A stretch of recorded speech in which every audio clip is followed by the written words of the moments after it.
Il y a une scène que j'ai vue se répéter dans des dizaines d'organisations. Un manager entre en réunion avec son équipe derrière lui. Il a des résultats. Il a la confiance de ses gens. Il a travaillé dur. Et en 40 minutes, il ressort seul. Son équipe, redistribuée. Son projet, récupéré. Son autorité, évaporée. Pas parce qu'il était incompétent, parce qu'il ne savait pas jouer le jeu que personne ne lui avait enseigné. On nous a menti sur le leadership. On nous a dit que le leader protège son équipe avec sa force, avec son autorité hiérarchique, avec sa capacité à hausser le ton. Mais les leaders qui protègent vraiment, ils ne haussent jamais le ton. Ils jouent un jeu beaucoup plus profond. Dans les prochaines minutes, tu vas découvrir ce jeu. Tu vas comprendre comment certains managers créent autour de leur équipe une protection que personne ne voit, mais que tout le monde ressent. Et la première chose que tu vas découvrir va probablement contredire tout ce que tu crois sur l'influence et le pouvoir.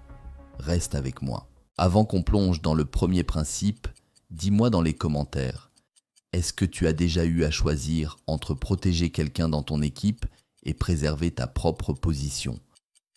C'est peut-être le dilemme le plus difficile du leadership, et j'ai hâte de lire ce que tu as vécu. Commence par cette question. Qu'est-ce qui se passe dans la tête d'un collaborateur qui se sent exposé ? La recherche nous donne une réponse très précise. Amy Edmondson, chercheuse à Harvard Business School, a consacré plus de 20 ans à étudier ce qu'elle appelle la sécurité psychologique dans les équipes. Sa conclusion est simple et déroutante à la fois. Ce n'est pas la compétence qui détermine si une équipe performe. C'est la perception que chaque membre a de son niveau de sécurité pour prendre des risques. Concrètement, si les gens dans ton équipe ont peur des conséquences quand ils parlent, quand ils signalent un problème, quand ils défendent une idée, ils se taisent. Ils se taisent et ils font semblant. Et ça, c'est le commencement de l'effondrement silencieux d'une équipe. Maintenant, voilà ce que tu dois comprendre sur le cadrage protecteur. Le cadre que tu poses autour de ton équipe n'est pas un discours. Ce n'est pas une réunion de motivation. C'est une architecture psychologique. Tu définis les règles implicites. Tu nommes ce qui est acceptable et ce qui ne l'est pas. Tu crées un espace où les gens savent exactement ce que tu défendras si quelqu'un les attaque. Et voilà le point clé. Le cadrage protecteur transforme des collaborateurs en posture de victime, en observateurs stratégiques. Ce changement de posture est fondamental. Un collaborateur qui se perçoit comme une victime attend que quelqu'un le sauve. Un collaborateur qui se perçoit comme un observateur stratégique commence à voir les dynamiques. Il comprend les enjeux. Il agit avec discernement plutôt qu'avec réaction. Et ton rôle en tant que leader, c'est de créer ce passage. Concrètement, voilà comment tu commences. Tu nommes les choses. Dans une organisation, beaucoup de tensions restent informulées. Les gens ressentent les dynamiques de pouvoir. Ils perçoivent les jeux politiques. Mais comme personne n'en parle explicitement, tout le monde navigue à vue. Quand tu nommes ce que les autres taisent, tu deviens immédiatement la personne la plus puissante de la pièce. Pas parce que tu as dénoncé quoi que ce soit, parce que tu as créé un langage commun. Et un groupe qui partage un langage commun est un groupe qui peut se coordonner. C'est la fondation de toute protection réelle. Maintenant, on entre dans quelque chose de plus précis. Dans toute organisation, il y a 2 types de pouvoir. Le pouvoir officiel, celui que tu vois dans les organigrammes, les titres, les budgets, les approbations formelles. Et il y a le pouvoir réel, celui qui circule dans les corridors, dans les conversations informelles avant les réunions, dans les regards échangés autour d'une table quand quelqu'un parle. Jeffrey Pfeffer, professeur à Stanford Graduate School of Business, a consacré des décennies à étudier comment le pouvoir réel fonctionne dans les organisations. Sa conclusion est inconfortable. Les compétences ne suffisent pas. La performance ne suffit pas. Ce qui détermine si tu peux protéger ton équipe, c'est ta capacité à lire et à naviguer dans les dynamiques de pouvoir informel. Alors, voilà les signaux que tu dois apprendre à lire. Premier signal, qui parle en dernier? Dans une réunion importante, observe qui prend la parole après que tout le monde s'est exprimé. Ce n'est généralement pas le plus bruyant, c'est celui dont les mots clôturent la conversation. Cette personne a une influence disproportionnée sur les décisions. Et si tu ne sais pas qui elle est, tu navigues à l'aveugle. Deuxième signal, qui est consulté avant les réunions? Les décisions importantes dans les organisations ne se prennent presque jamais dans les réunions. Elles se prennent dans les conversations qui précèdent les réunions. Identifier qui est dans ces conversations, c'est cartographier le vrai pouvoir. Troisième signal, la concession intentionnelle. Voilà un principe que peu de leaders maîtrisent. Quand tu arrives dans une réunion à fort enjeu avec des priorités pour ton équipe, tu as deux options. Option 1, tu défends tout. Résultat probable, tu sembles inflexible et on t'accorde encore moins. Option 2, tu identifies à l'avance les points sur lesquels tu peux concéder sans compromettre l'essentiel. Tu concèdes délibérément sur ces points et tu protèges les priorités majeures de ton équipe derrière cette façade de flexibilité. C'est ce qu'on appelle la concession intentionnelle. Ce n'est pas de la faiblesse, c'est du leadership stratégique. La recherche en négociation de Harvard, notamment les travaux de Roger Fisher et William Ury, montre qu'une approche fondée sur les intérêts sous-jacents plutôt que sur les positions déclarées produit systématiquement de meilleurs résultats pour les deux parties. Appliqué à la protection d'équipe, tu ne te bats pas pour ta position, tu te bats pour les intérêts réels de tes collaborateurs et tu choisis intelligemment tes batailles. Si ce que tu entends résonne avec ce que tu vis en ce moment, c'est probablement parce que personne ne t'a encore parlé du leadership avec ce niveau de précision. C'est exactement ce que je construis ici, sur Leader Vertueux. Si tu veux continuer à recevoir ce type de contenu, abonne-toi maintenant. Chaque vidéo est conçue pour te donner un avantage réel, pas du contenu recyclé, du vrai travail stratégique. Le mot empathie, on l'a tellement associé à la douceur, à la bienveillance passive, qu'on a oublié qu'il peut être une des formes les plus puissantes d'intelligence stratégique. Voilà ce que je veux te proposer comme redéfinition. L'empathie tactique n'est pas sentir ce que l'autre ressent. C'est comprendre ce que l'autre ressent pour anticiper ce qu'il va faire. Chris Voss, ancien négociateur en chef du FBI, a développé ce concept dans ses travaux sur la négociation sous pression. Sa thèse centrale est la suivante. Les comportements perturbateurs dans une organisation ne viennent presque jamais de mauvaise volonté. Ils viennent de besoins psychologiques insatisfaits.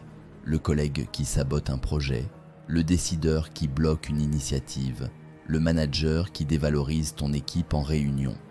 Derrière ces comportements, il y a presque toujours l'un de ces besoins fondamentaux, le besoin de reconnaissance, le besoin de contrôle, le besoin de sécurité. Et voilà ce que l'empathie tactique te permet de faire. Au lieu de répondre au comportement, tu réponds aux besoins. Concrètement, ça ressemble à quoi? Imagine un décideur qui critique systématiquement les propositions de ton équipe en réunion. La réaction instinctive, défendre, argumenter, prouver qu'il a tort. Ce que l'empathie tactique te permet de faire à la place, tu l'approches avant la réunion. Tu lui poses une question ouverte sur ses préoccupations. Tu écoutes, pas pour être d'accord, pour identifier le besoin de contrôle ou de reconnaissance qui se cache derrière sa posture. Et quand tu lui offres une façon de satisfaire ce besoin qui soit compatible avec tes objectifs, le comportement perturbateur disparaît, pas parce que tu as cédé, parce que tu as résolu un problème qu'il n'arrivait pas à formuler lui-même. Les travaux de Daniel Goleman sur l'intelligence émotionnelle ont montré que la capacité à identifier et à gérer les états émotionnels d'autrui est l'un des prédicteurs les plus robustes de l'efficacité du leadership. Ce n'est pas de la psychologie de salon, c'est une compétence stratégique mesurable, et voilà l'application immédiate que je te propose. Avant ta prochaine réunion importante, prends 5 minutes pour faire cet exercice. Liste les 3 personnes clés qui seront présentes. Pour chacune, demande-toi, quel est son besoin dominant dans ce contexte? Reconnaissance, contrôle, sécurité, appartenance. Puis demande-toi, comment puis-je satisfaire ce besoin de façon à protéger les intérêts de mon équipe? Ce simple exercice transforme une réunion de combat en une négociation que tu contrôles. Maintenant, on touche à quelque chose que beaucoup de leaders négligent parce qu'ils pensent que c'est administratif. Ce n'est pas administratif, c'est une armure. Voilà la réalité inconfortable de l'environnement professionnel. Quand quelque chose ne va pas dans une organisation, la première question qu'on pose n'est pas « qu'est-ce qui s'est passé ?», c'est « qui est responsable ?» Et si tu n'as pas de documentation stratégique de ce que ton équipe a produit, décidé et communiqué, tu deviens la réponse à cette question. Pas nécessairement parce que tu as mal fait, mais parce que tu n'as pas de preuve que tu as bien fait. La recherche en psychologie organisationnelle, notamment les travaux de Carl Weick sur le sense-making, montre que dans les situations d'ambiguïté, les organisations ont tendance à construire des narratifs a posteriori pour expliquer les événements. Si tu n'as pas participé à la construction de ce narratif, quelqu'un d'autre l'a construit à ta place. Voilà les 4 piliers de l'intégrité opérationnelle que je te recommande de mettre en place. Pilier 1. La documentation stratégique. Chaque décision importante de ton équipe doit laisser une trace écrite, pas un roman. 3 lignes. Le contexte, la décision prise, les personnes consultées, un mail envoyé après une réunion orale, un compte-rendu partagé. C'est simple. Et c'est ce qui te protège quand quelqu'un dit « ce n'était pas ce qui était convenu ». Pilier 2. La transparence interne. Ton équipe doit savoir ce qui se passe autour d'elle. Pas tout, mais assez pour ne pas être pris par surprise. Un leader qui informe son équipe crée de la confiance. Un leader qui filtre tout crée de l'anxiété et de la méfiance. Pilier 3. La résilience organisationnelle. Nassim Taleb a popularisé le concept d'antifragilité. L'idée que certains systèmes ne se contentent pas de résister aux chocs, ils s'améliorent grâce à eux. Ton équipe doit être antifragile, pas juste résistante. Ça signifie former les membres de ton équipe à prendre des responsabilités qui dépassent leur poste actuel. Créer une redondance dans les compétences clés. Ne jamais laisser une seule personne être le seul point de défaillance. Pilier 4. Les marges de sécurité. Dans tout projet, construis des marges. Des marges de temps, des marges de budget, des marges de ressources. Ces marges ne sont pas du gaspillage. Ce sont les espaces dans lesquels ton équipe respire quand la pression monte. Et voilà ce que ces 4 piliers font ensemble. Ils créent autour de ton équipe un rempart que personne ne peut franchir sans que tu le saches et que peu osent franchir quand ils savent que tu l'as construit. Et maintenant, on arrive au principe le plus puissant de cette vidéo. La meilleure protection que tu puisses offrir à ton équipe, c'est de rendre ton équipe impossible à ignorer. Laisse-moi t'expliquer exactement ce que ça signifie. Dans une organisation, les ressources, l'attention et la bienveillance institutionnelle vont vers ce qui est perçu comme stratégiquement important. Si ton équipe est perçue comme périphérique, elle sera périphérique dans les décisions, périphérique dans les budgets, périphérique dans la protection. Mais si ton équipe est perçue comme un nœud central de la création de valeur dans l'organisation, personne ne peut se permettre de l'affaiblir sans affaiblir l'organisation elle-même. Voilà comment tu construis cette position. Premier levier, les alliances interdépartementales. Ta protection ne peut pas venir uniquement de ta hiérarchie directe. Elle doit venir de plusieurs directions à la fois. Identifie 2 ou 3 managers d'autres départements avec lesquels ton équipe peut créer de la valeur partagée, des projets communs, des échanges de compétences, des quick wins visibles. Quand plusieurs acteurs de l'organisation ont intérêt à ce que ton équipe fonctionne bien, tu as créé un réseau de protection organique. Deuxième levier, la crédibilité fondée sur les résultats. Adam Grant, professeur à Wharton, a montré dans ses recherches que les leaders qui génèrent de la valeur visible pour leur réseau élargi accumulent un capital social qui les protège dans les périodes de turbulence.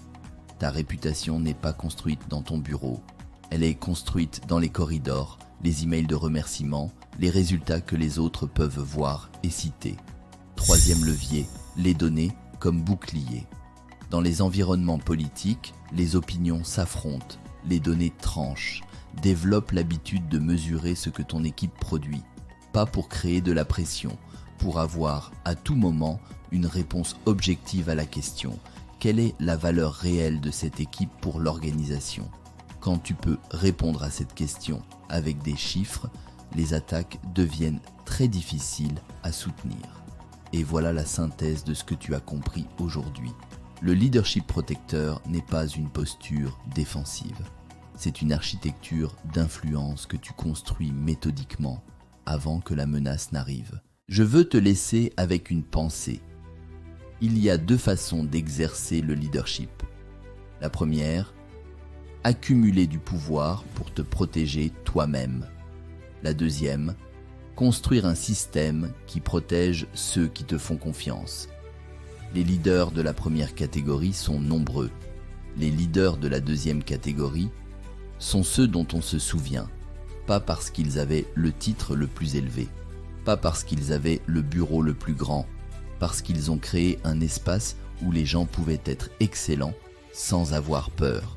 C'est ça, un leader vertueux, pas une posture, une architecture humaine. Si cette vidéo t'a donné au moins un outil que tu vas appliquer cette semaine, laisse un commentaire ci-dessous et dis-moi lequel. Et si tu connais un manager ou un dirigeant qui a besoin d'entendre ça, partage cette vidéo avec lui. C'est peut-être le meilleur geste de leadership que tu puisses faire aujourd'hui. Prends soin de ton équipe, leader vertueux, parce qu'elle prend soin de toi.